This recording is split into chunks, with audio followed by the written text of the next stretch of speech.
WCLN 1170 Radio and Star Communications Channel 16 proudly present The We Should Know Show, an upbeat, informative look at people, places, and issues facing our community. This education-based analysis of issues will remain positive and informative. Now, here's your host, J.W. Simmons, as we consider closely what we should know. Ladies and gentlemen, welcome back. We Should Know. Everyone, thank you for being with us today. My name is J.W. Simmons, your host, and we're talking today about an activity that you may have gotten familiar with over the years. It's called Live After 5, and our guest is Ray Jordan and Darrell Jones. Ray, thank you for being with us. Darrell, thank you for taking time. Darrell, you're a retired CenturyLink guy. I'm supposed to be retired. We have that conversation quite frequently, don't we? Yes, we do. Ray, you're kind of in a... No, you have transitioned, but you're basically wearing multiple hats because back in January, you accepted the role as economic developer here. Yeah. So, yeah, actually, February 1st was the first day. So, yes, as of February 1st, assumed the role as director for Sampson County Economic Development and currently serving as interim director of the Exposition Center, which is kind of weird, but yeah. So that's what we're doing until a replacement is found for the director's position of the Exposition Center. Multiple hats, multiple jobs, and yet we're still focused and you're still helping maintain forward movement on something called Live After 5. How many years have we been doing this? Darrell, I don't know, I've been involved in it for a number of years. I know you have too. Yes, I think this is about the 14th year that we will have a Live After 5. I've been a part of it for about 10 or 11 years. I really don't know the exact number, but I've enjoyed it each year, and it's a great thing for the community to come out and enjoy. It's a free concert, so why not come out? Yes, it started around 2010, didn't it, right? Yeah, this would be the 14th season. Obviously, we missed 2 seasons because of COVID, but so 14 years, but 12 actually performance seasons. Is this something that the vision of a Live After 5, I know there's a number of smaller communities, Goldsboro and different places have different events like this. How did this event kind of thing come together, and who was the collective that kind of pushed it forward? About around 15 and a half years ago, the city manager at the time was named John Connick. Mm-hmm. And John and I, over lunch for probably a year, had batted back and forth about having a concert series, but never really got it off the ground. As far as we were talking about it, and the need for it and why it might be popular. And it was at the time that a person that had moved to the community, David Jenkins, who was a Edward Jones investment broker, mm-hmm. had moved to Sampson County, and he approached the Arts Council about having some little concerts to have things to do for the public. And so he had met with Kara Donatelli, who's the director of Arts Council, and Kara called, and at the time I was president, and we all got together with David, John Connick, Kara, and myself to discuss about starting it. Mm-hmm. And that was the formation of it, and we've been going strong ever since. And it's interesting how it came together, because there was this idea: will this work? Is this something will work? And what kind of music? You know, Darrell, you probably remember looking at different kind of genres of music, which would work or which wouldn't work. And you've been on the planning committee now, as you said, for probably 10 years. Have you seen a demand for something other than the genre of music that typically we're using now? Oh, yes. We have many comments during the concerts that we attend as to saying, we want this type music. How about considering this group? And we have a lot of that going on, both face-to-face and, of course, over the internet, where people put feedback on the website. Mm-hmm. So we have tried to vary the groups to make sure that they do provide different kinds of music. And I think this year is proof of that. Mm-hmm. We have a really diverse lineup of groups that's coming in. We got some of the regulars that we like to get in because they bring a large crowd. Mm-hmm. But we've got a different group that's coming in this year that's going to really be providing that needed music that people want. Help me reflect here now. One time, was there an effort, or am I not remembering this correct? That's the reason you guys here, make sure my memory's good. But there was the possibility, and we looked at, or we did try to have just Latino music, and we just really didn't get any turnout on that. So over the history of Alive After 5, we, as Darrell said, throughout the season, if someone, for example, posts on social media or makes a comment to a committee member or sends an email, basically we record that and we send that to our committee as we go forward. Mm-hmm. We've actually polled the sponsors, to the ones that are paying for the event, mm-hmm. and asked them what is there any types of bands music they'd like to see or hear. And I'll just tell you this: we've had people comment and say, "Well, let's bring back like the Oak Ridge Boys," and we've had these big names thrown out, things that we obviously couldn't afford. Mm-hmm. But to your point, we have presented a band from a Latino band that was a wonderful band. Mm-hmm. Orchestra Cache was actually their name, and they were fantastic. Very small crowd, about 200 people. We presented a band called Highway 20, which was a Zach Brown tribute band. Mm-hmm. Probably one of the better bands we've had, more expensive bands we've ever had. Mm-hmm. And again, the intended audience, that we were hoping it would target, did not appear. So we've polled the sponsors, or continued to poll them, and then we send out our potential bands that have been suggested throughout the year to our committee, and let the committee decide what to put on stage. And as Darrell said, this year we've got a very good lineup. We've got starting out with the Embers. We have a local band this year, Carolina Dreamers, who's from Sampson County. Be a new band for us. We have the Band of Oz in August, which Mm-hmm. always draw. They've been here every season, and they're not a beach music band. They're a party dance band. Mm-hmm. Then we have, as Darrell was referring to, we have Liquid Pleasure in September, and one year we had a country music band called Ricochet booked, which was a big name. They had a song out that was called Her Daddy's Money and Mama's Good Looks. I can't remember the name of the song, but we had them booked, and their bus broke down en route. And Liquid Pleasure, we called them with 4 hours notice, and they came and filled in that day, and we had a concert that night. Was that just luck, or what? That was just the stars being in alignment. Wow. And so we were able to not have to cancel a concert, but fill the stage that night. And they did a great job.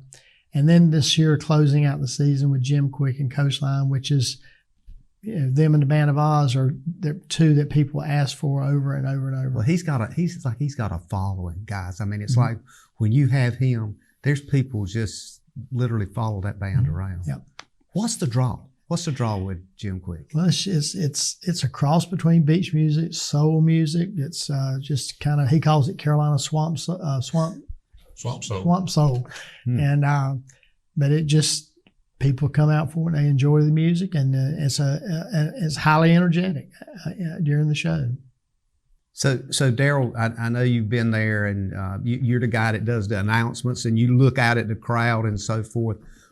What, over the years, and even to this year, has the crowd changed, not only in size, but in age and dynamic? Are we seeing younger people, older people? Do you get a feel for that? I don't really think there's any way we can take census, but from where you stand on that stage, you can certainly see a difference, I'm sure. Well, based on what I'm seeing from the stage, I see a lot of the seniors come out early, and they set up their chairs. They want to be close. They want to see what's going on. They want to hear a good band. And as the evening progresses, we have more of the middle age folks come in. I don't know what age you want to put in there. We all want to be somewhere there. Yeah. Depending on And as the band really gets playing, say about 6:30, the people that have got the young kids, they've come out, and you see the kids running around having fun. They're dancing in front of the stage. Mm-hmm. So it goes in steps, if you will, because you got the seniors, the retirees that come out early and set up. Then you got the folks that have worked, and they come on out that don't have kids, and here come the kids later. And so it has really increased in popularity. Our attendance has increased. The social event of the month, if you will. So it's a very good event for people to come out and to be in a safe environment and hear some really, really good music. You know, I think Darrell just hit on a very key point, Ray. From the very beginning of these events, one of the things I've heard over and over again is this is a safe, family, structured event.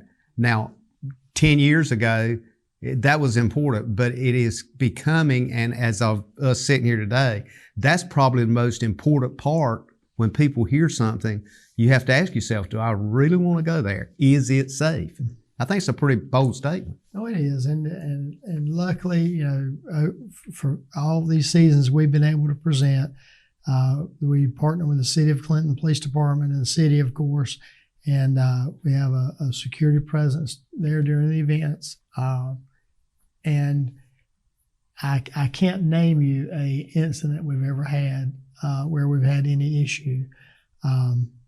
Actually, there was one, and it was resolved very quickly, and no issues, where somebody had maybe consumed a little more alcohol before they got there. They might need to. Yeah. But it's been it's very family friendly. Even from the music to the concessions and the vendors that are out there, it's all it's folks of all ages and all diverse backgrounds. We're going to take a quick break and come back and kind of dig a little bit deeper and talk about some of the bands, talk about the way the place is laid out, look at the structure. It's been pretty much in the same place, but there's always some changes. Ladies and gentlemen, stay tuned. We're talking about Live After Fives coming up this month. If you want to know the details, we'll be back in a moment. Experiencing slow internet? If you have a fast internet package, the problem is most likely your wireless router. With more devices using Wi-Fi, your wireless router may not be able to deliver the speed and coverage you need. We now have the leading solution to enhance your internet experience. Using small devices in a mesh network, these Wi-Fi appliances cover just about any size home so that all your devices can operate to their fullest potential. Whole home Wi-Fi from Star Communications. Get the most out of your internet connection. Eastern North Carolina is a beautiful place where we gladly choose to call home, and we strive to provide the best communications services. STAR is committed to improving communications to all our service areas because we want to improve the communities where we not only work, but also live. STAR Communications. We are neighbors serving neighbors. Join us for the Alive After 5 Summer Concert Series, presented by the Sampson Arts Council, the City of Clinton, and the County of Sampson. A musical marvel and one of the finest entertainment experiences of our lifetime, it's the Embers. Their show will put joy in your step, love in your heart, and beach music in your soul. One night only, Thursday, May 23rd at 6 p.m. at the Clinton City Market in downtown Clinton. Visit AliveAfter5ClintonNC.com for more information. See you there. If you run a business, you need sales. To get sales, you need customers. To get customers, you need exposure. Let our team of experts craft and produce the perfect video ad to reach your intended audience while making the most of your advertising dollars. Call 1-800-706-6538 or visit starcom.net to contact our Star Communications production team and get your business moving to the next level. Ladies and gentlemen, welcome back. We Should Know is on there. J.W. Simmons here, your host. We're talking about Alive After 5 in Clinton. Going on 14 years. Ray Jordan, Darrell Jones. Guys, we talked about it in the first segment. This has been going on for a decade plus. and Exactly. crowds have been tremendous. Everything seems to have worked well. I want to back up and touch a little bit on some of the bands that Ray, you just done a great job kind of going through a litany of the bands. But when we look at that, I'm going to try to get your input. These bands are not just kind of randomly just picked out of a bucket. They're really discussed, and the committee has a lot of input in making that decision. Kind of let us help folks understand the logistics involved in that. Well, JW, when you start planning any concert series, you try to weigh in a lot of factors. One, obviously, the first one is cost. Mm-hmm. What is the cost of the bands, and then the cost of production, which would be sound and lighting, for example, stage, and but our committee does a really, really good job.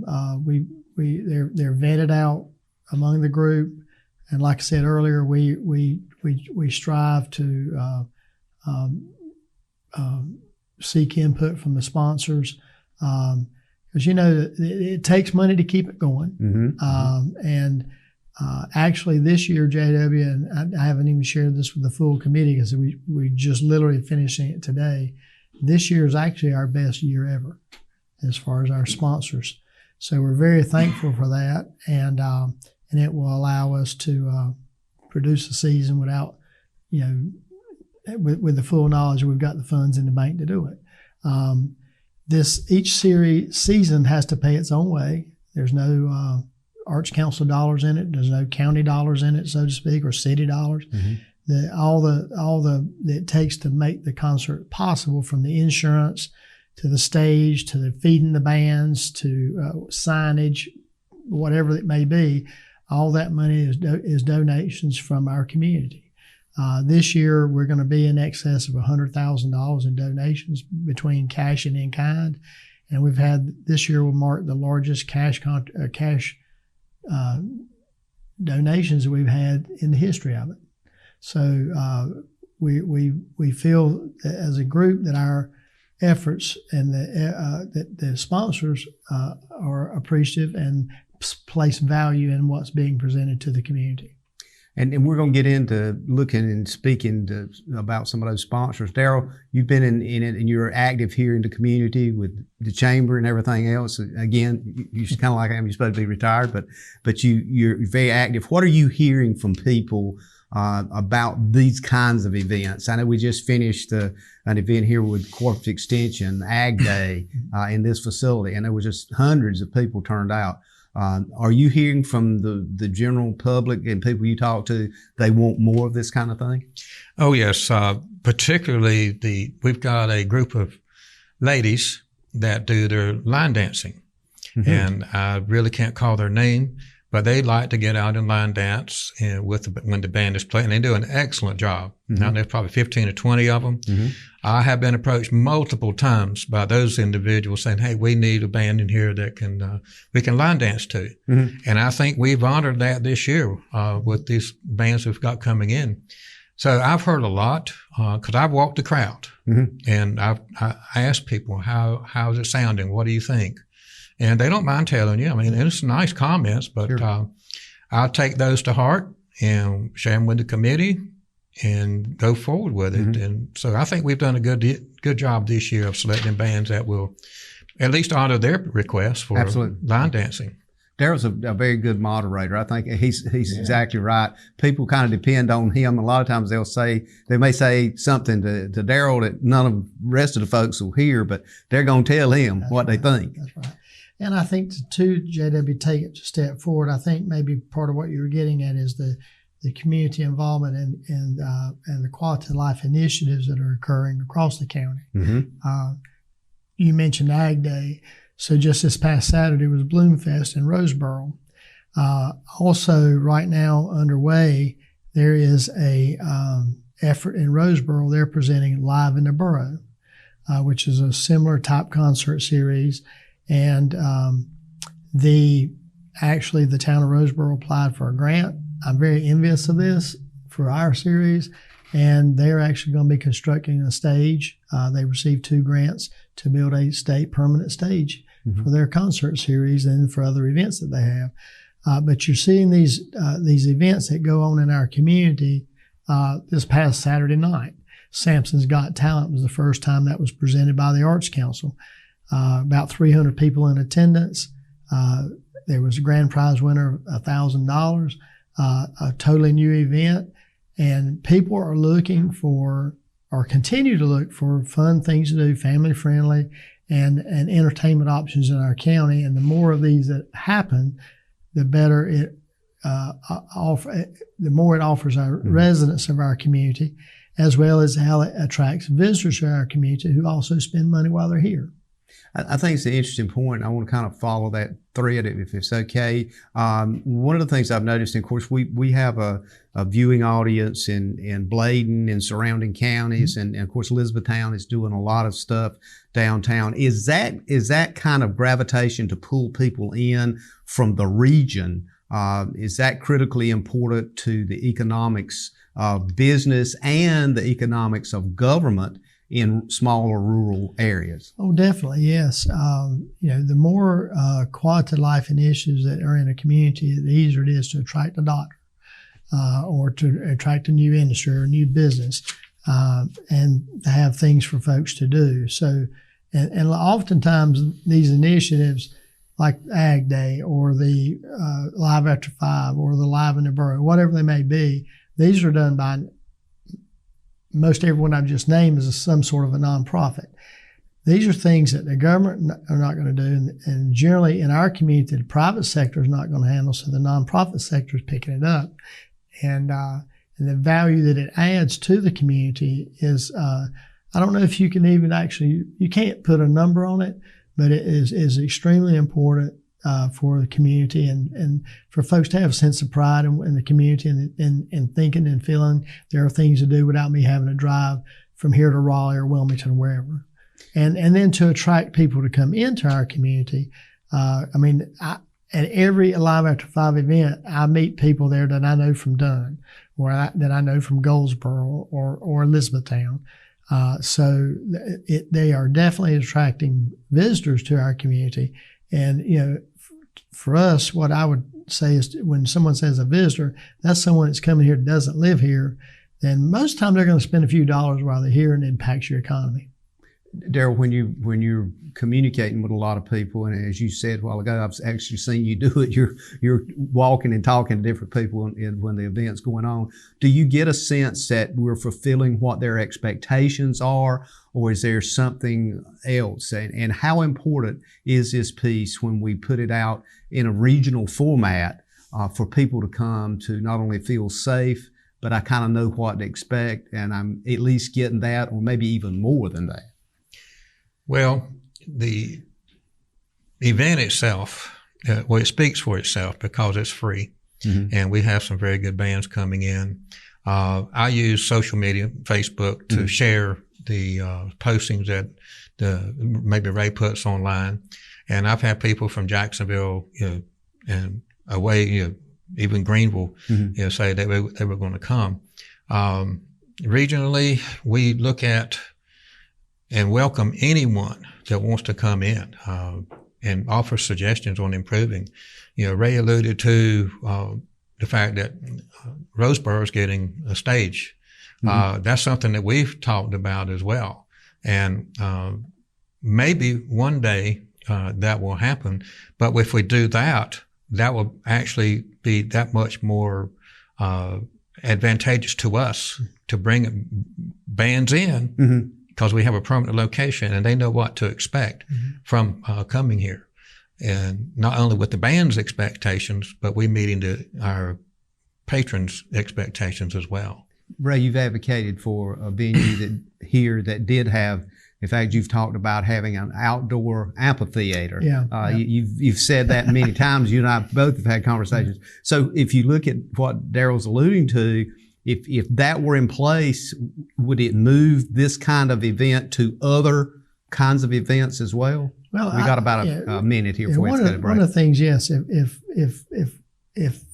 if we collectively, and I say that as a community, were able to have a venue or a stage that was permanent, that especially if it could accommodate larger numbers of audience members, Then you get into your free concerts like a Live After 5, but you also then can do ticketed events where you can bring in other artists where it might be a ticketed event. Mm-hmm. So then you're further stimulating the economy. That would definitely involve restaurants, motels, and the like.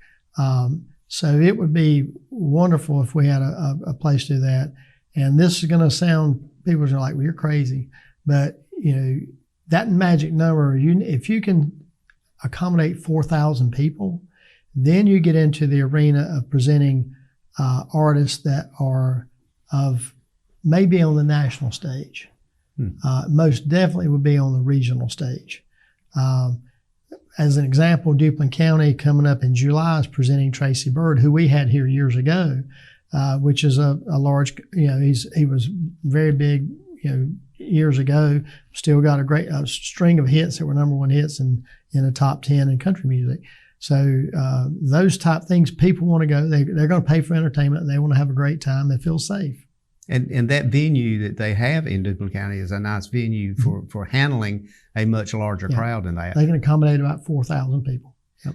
Yeah, and I think I want to kind of follow that a little bit when we come back and talk about because you're involved with the Arts Council, and the Arts Council is heavily involved with these shows as well, and kind of get some input from you guys. How do we move forward in that direction, and how do we lay the plan out to make that happen? Mm-hmm. Ladies and gentlemen, we'll be back in a moment. We're talking about our Live After 5 coming up right here in May, right at the back door, so stay tuned. We're going to give you the details on times, dates, and locations. Computer viruses, malware, and ransomware are out there. They're dangerous, and they can steal your identity and damage your equipment.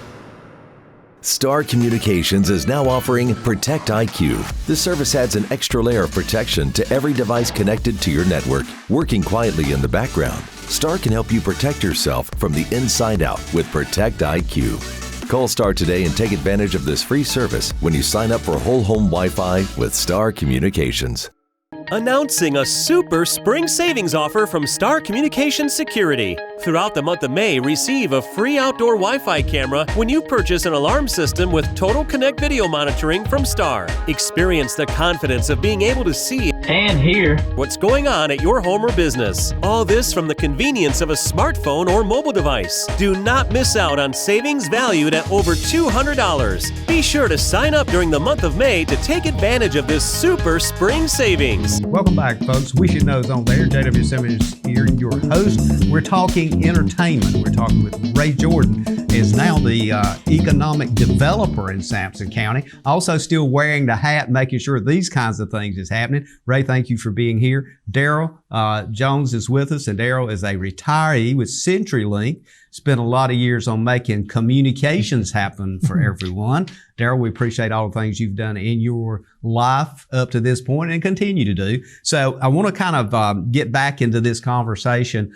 Where do we go from here with this area becoming a venue area for entertainment? Ray, you sparked a whole bunch of questions I could ask on that, but I think it's important for folks to understand that a lot of folks that you talk to, and Darrell and I have as well, this county, this where we're sitting, is almost in a compass point of eastern North Carolina, particularly southeastern North Carolina. And people could easily drive here from Raleigh. They could drive here from, as Darrell, you pointed out, Greenville. What is the calculus that goes on in each one of your heads that says, if we do this, we could expect this to happen? Well, JW, think back years ago when we had Sampson Center Stage, if you recall. That was a series that was sponsored here by the county and the Exposition Center, where we brought in artists of regional national acclaim. And we oftentimes had season ticket subscribers that were from Raleigh, Wake County, or even in Durham. And those were ones I can remember. And oftentimes we would have a pre-show dinner and then a concert. Mm-hmm. And it was interesting. They would tell me that they could drive from Raleigh to here, attend our concert, and be home quicker than they could attend a concert in Raleigh and be home because of the traffic and the size venues and those things. So there's something to always be said for small town and small town charm. But definitely having opportunities for our community. we touched base on just a little bit about the bands and how they're selected and everything. And one of the things our committee has floated around, we're doing 5 concerts. That's a lot. It may not seem like a lot unless you're behind the scenes doing it. But the one thing that I would say is that we've had some high-level conversations about, okay, let's maybe cut back to 3 and try to find artists that may be at a different price point, right? Or where they are in their career, that we might could put on the stage that would attract an audience or audiences or different audiences. But again, one of the things we have to always be mindful of is honoring and being true to our sponsors. Without them, it would not be possible. And we always would invite folks to join and become a sponsor. They can do that online at our website, which is aliveafter5clintonnc.com. And we do a solicitation each year. And so those are some ways folks can get involved. And I know we need to jump into the bands and who they are. So I'm going to turn that over to Darrell. Okay. Darrell, I do want to kind of segue back to these bands. The event itself premieres May 23rd, correct? Correct. And that's with the Embers with Greg Woodard. Correct. This is, and we were talking about this off camera, this particular band dates back decades. I mean, I'm talking 30, 40 years or more. If I'm not badly mistaken, Ray, I believe that the Embers actually got formed in 1957. Yeah. Somewhere, give or take a year or two. And as we said off camera, my wife and I, when we were dating, we would go to Atlantic Beach to the Embers Club. Yes. And that's been over 50 years ago. That was a big deal. So if we were anywhere on a Saturday night in the summertime, we were at the Embers Club listening to the Embers. We actually saw Fats Domino down there. So these people have been around for a long time, and they have a huge following. They're a staple. And I think the thing to point out with that is this: they would not still be here if they had not remained relevant. Yeah. Oh, absolutely, absolutely. So their staying power and their appealing, drawing audiences. So they've continued to appeal to my age group, the seniors, as well as the younger age group because of the type of music they play. It's not just beach music. They've varied their music to encompass all other soul and rhythm type music. They have brought the popularity of beach music a long ways. And I've really enjoyed them over the years, and I continue to enjoy hearing them play. And what's so nice about the group is they're so friendly. I'm up on stage talking to them, and they're just as cordial to you. They're not, too busy to not talk to you. I think that's one of the things that's kept them strong is that personality. Yeah. They're very relatable. Yeah. So they've been a fantastic group for 50 plus years that I know of, and they continue to have a strong following. Let's talk about the Carolina Dreamers for a minute. Now, I believe you mentioned they're a local band. Yes.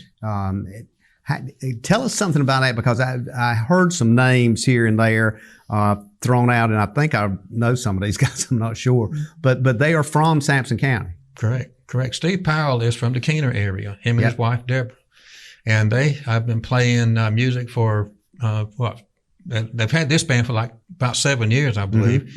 But Steve's been playing for quite a while. I didn't know he played until recently. That he actually, when he was doing some work for me at my house. Yeah. But they formed this group, and they have just been barnstorming Eastern North Carolina because they have become so popular. They've had several #1 hits on the Beach Music countdown, and they have been in demand. In fact, that's one of the reasons why they're coming this year. We got them on our list is because of the popularity of them, and people have requested them. Yeah. So and that's a good point. That's a good point. Yeah, we listened, so we got them. Yeah. And one thing about them, they'll take what would be songs that have been performed by other artists, and then they will put their spin on a song. Yeah. So a song that you might sing, they're going to put their spin on it and make it their own. So they actually adapt their personality to that song, and it gives it a little different flavor. Correct. Mm-hmm. So we're looking for them, Steve Powell and that group. That's on June 20th. Is that correct? Correct. And what could be better than supporting local talent, as Darrell, you pointed out, that's moving up the charts? Right. That's correct. And again, we listen to the demands or the requests of the community. Yeah. And it's like, okay, you've got to get the Carolina Dreamers. And you see them on Facebook. You see their videos appearing on Facebook. Mm-hmm. And they're going many different places in eastern North Carolina, not just Sampson County. They're venturing out, and they have become extremely popular now. So I think I'm very happy to have them come in this year. And this is June 20th. June 20th. That they'll be here. And just keep in mind that Thursday date of the month, and that helps. So the Band of Oz we've talked about.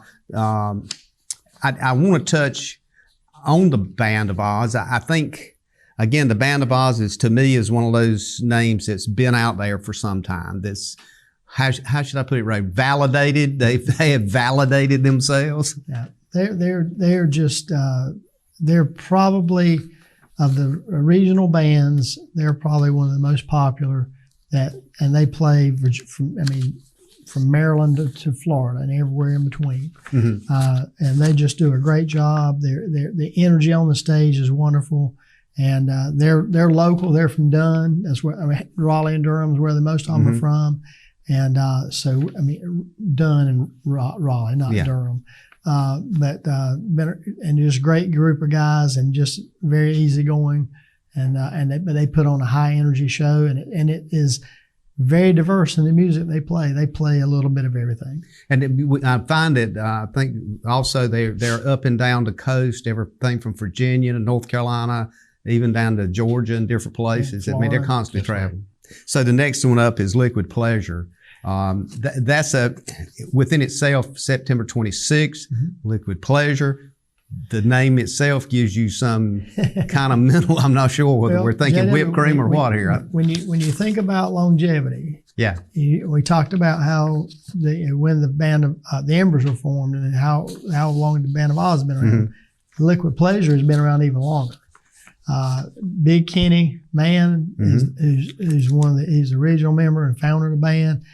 That band has been going now for 60 years. Good, great. And this year they're going to be bringing their entire entourage plus their female dancers and singers. So it's going to be a stage full of people. And I promise you will be thoroughly entertained, and it is high energy from the first note to the last. You don't want to miss any of them, but definitely don't miss that band. And they are a ton of fun, and just when they're on stage, they take that stage and they control that audience, and everyone will have a great time. Darrell, I think it's important too as we look at Jim Quick in planning this, that's like the cataclysmic event. I mean, we're talking people that follow that band. That's so correct. You need to get there early with your lawn chairs and get your place staked out, because there's going to be a crowd. There's always a crowd with Jim Quick. October 24th, by the way. Yeah, October 24th. Come on out. Jim Quick always brings a crowd. He has a huge following. And he, as we alluded to earlier, he calls himself the Swamp Fox, or not Swamp Fox, but Swamp Soul kind of music. And he just varies his entertainment. He's just so good at what he does. He's got the songs and they're almost like country songs, but they go back to the beach side some. But so he's a very diverse individual, and he writes pretty much his own songs. It's kind of between that.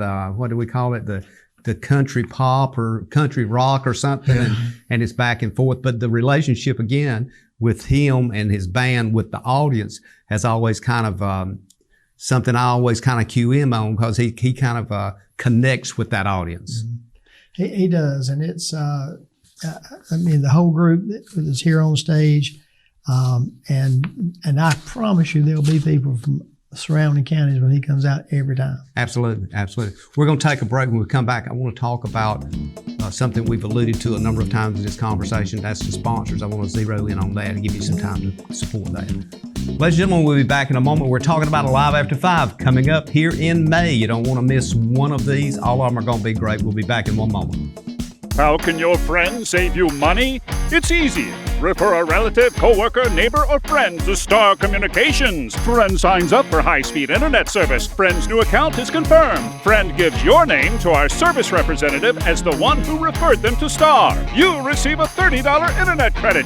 It's just that simple. And even better, receive a $30 internet credit for every referral that results in a new confirmed account. High-speed internet from Star Communications. Refer a friend today. Providing fewer commutes, more backyard offices, and crystal clear meetings. Providing less, you froze up, and more presence in your presentations. Providing a better internet experience. Providing possible. You're out for an evening on the town. Finally a chance to relax and forget that you left your front door completely unlocked. Fortunately, you just installed a security system from Star Communications. With just your cell phone, you can check on your house, lock it down, light it up, and get back to relaxing. You forgot to put Buster in his crate. Unfortunately, we can't help with that. Security and automation from Star Communications. Call today to find out more. Join us for the Alive After 5 Summer Concert Series. Presented by the Sampson Arts Council, the City of Clinton, and the County of Sampson. A musical marvel and one of the finest entertainment experiences of our lifetime. It's the Embers. Their show will put joy in your step, love in your heart, and beach music in your soul. One night only, Thursday, May 23rd at 6 p.m. at the Clinton City Market in downtown Clinton. Visit AliveAfter5ClintonNC.com for more information. See you there.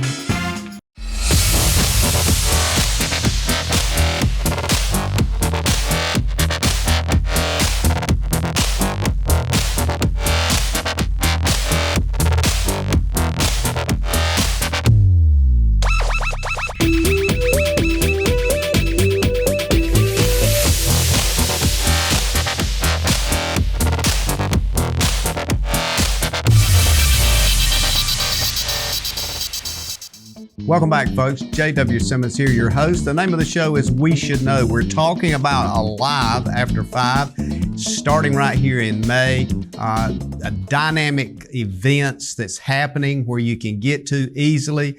Local spot here in Clinton. Ray Jordan is with us, and Darrell Jones. Guys, we've covered a lot of angles. As we start out, we've been promoting and you guys have been promoting it as well, this show, in the sense that it does have a local flavor and a local identity. And the important thing is that safety issue, the family focus, Darrell, that you talked about.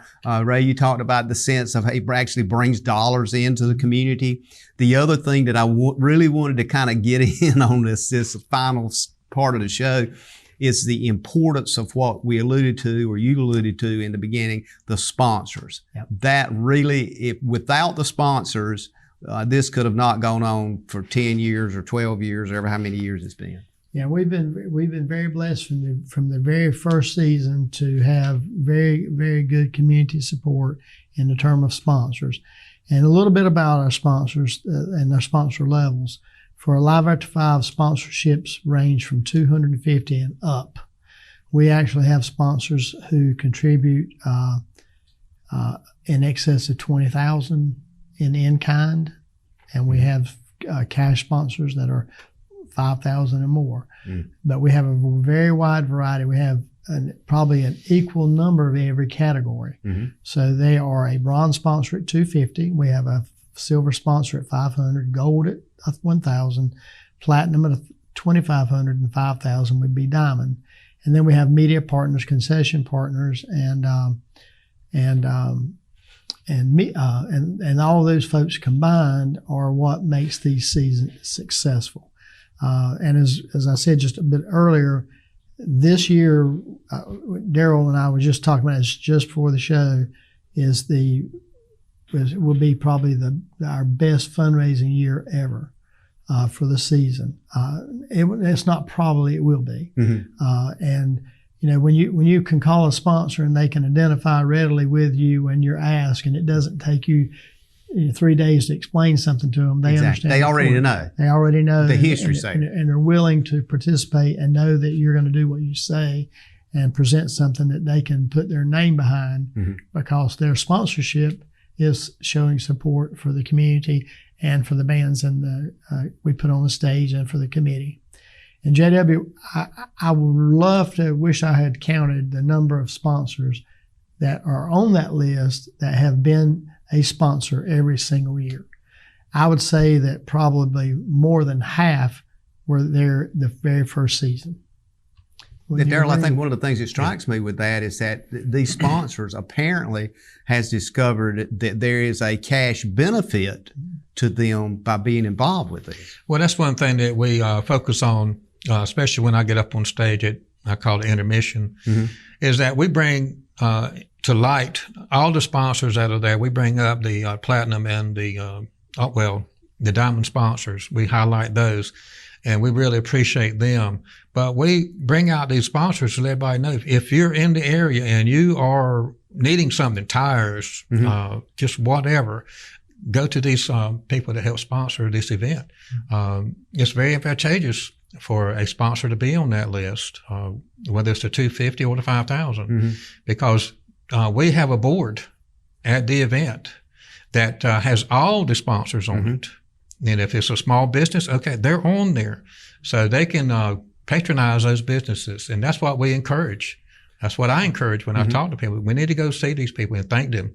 If you have an employee of that company, tell the employee to thank them for being there. You do a great job with that. And that's another thing too. I think with a smaller town, should I say, it's very important to have that personal relationship.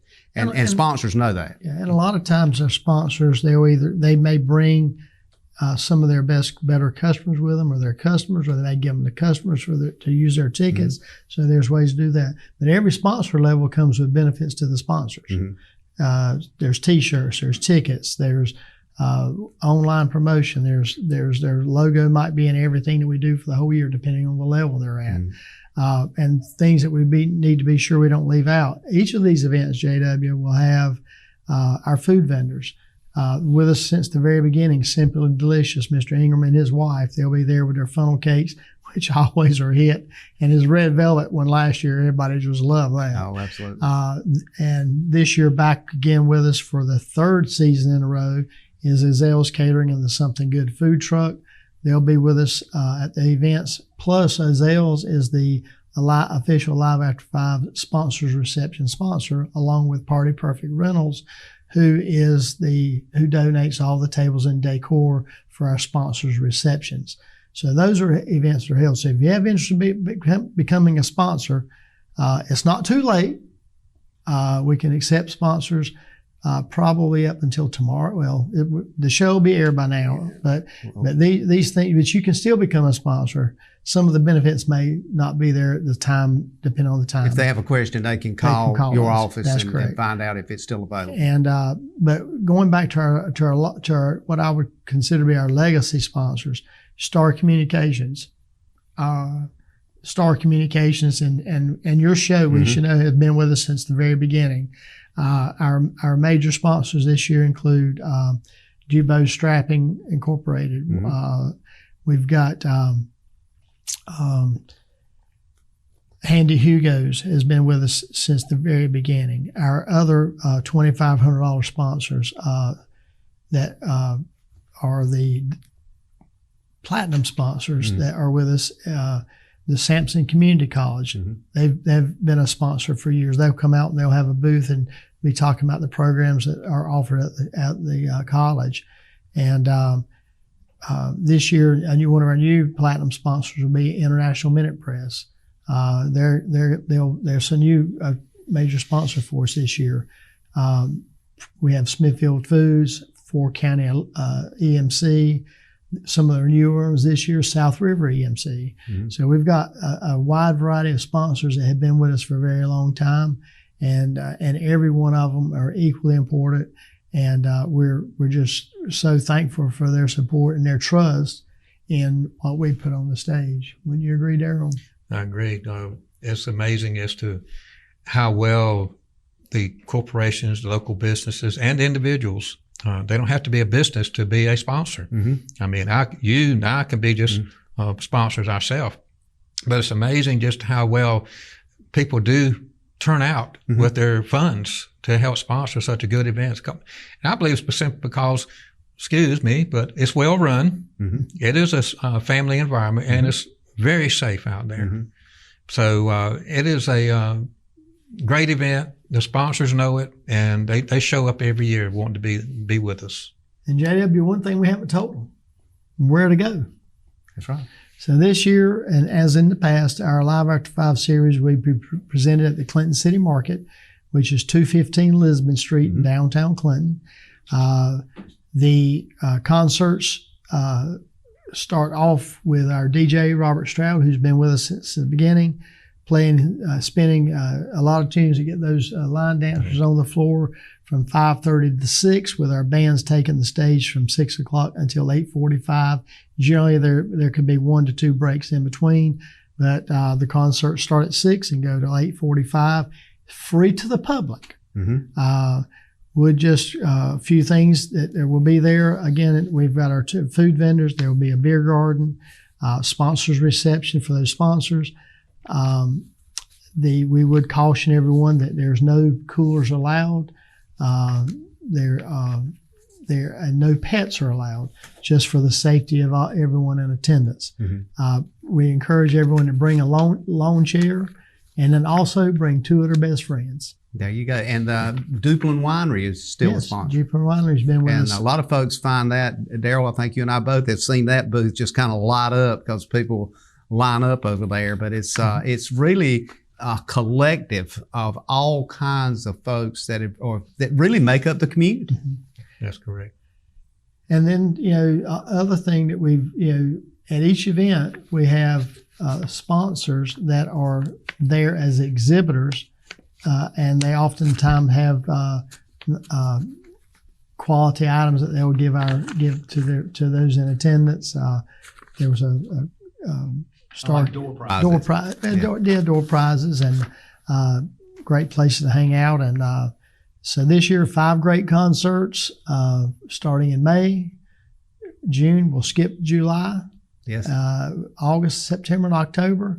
And it's going to be a great series, a great event. We're looking forward to having everybody. I think one of the things too is keep in mind, a lot of folks ask this question about the weather. So if all of a sudden we have inclement weather, let's talk about that just for a second. We've got a few minutes here. So, well, we have been blessed to have really good weather, particularly this past season. Absolutely. Got a little hot on occasion, but we have the opportunity to present an outdoor show, and we had to depend on Mother Nature to be with us. And one band, it started raining on them, and people took shelter. And when the rain stopped, we had more people show up after the rain than what we were expecting to start with. I think it cooled off. It made everybody want to come out even more. Yeah. And one of the things that you've mentioned before is that bring your lawn chairs and make sure you use sunscreen. We got about 30 seconds here. And come out. We do have a alternate location in case of rain. It is not our intent to bring it indoors. No. So we'll make every effort to be outside. And again, it's 215 Lisbon Street, Clinton. For more information, visit aliveafter5clintonnc.com. And I would like to say that if you want to be part of our committee, by all means, get in contact with us. We would love to have you. Maybe a corporation's got some people in their human resources department they could send out to help. It would be greatly appreciated. Perfect. Great. Thank you for that announcement. Contact Ray, or they can contact you, either one. We'll get them on the list, and we'll kind of go from there. Guys, I think you've done a great job explaining everything. We've talked about the bands. We've talked about the sponsors. We've done a pretty big history here. Thank you for being with us and taking time to be here. Ladies and gentlemen, thank you for being with us. We look forward to seeing you again right here each and every week at 2:30 on Tuesday, 7 p.m. Tuesday, Thursday, and may God bless.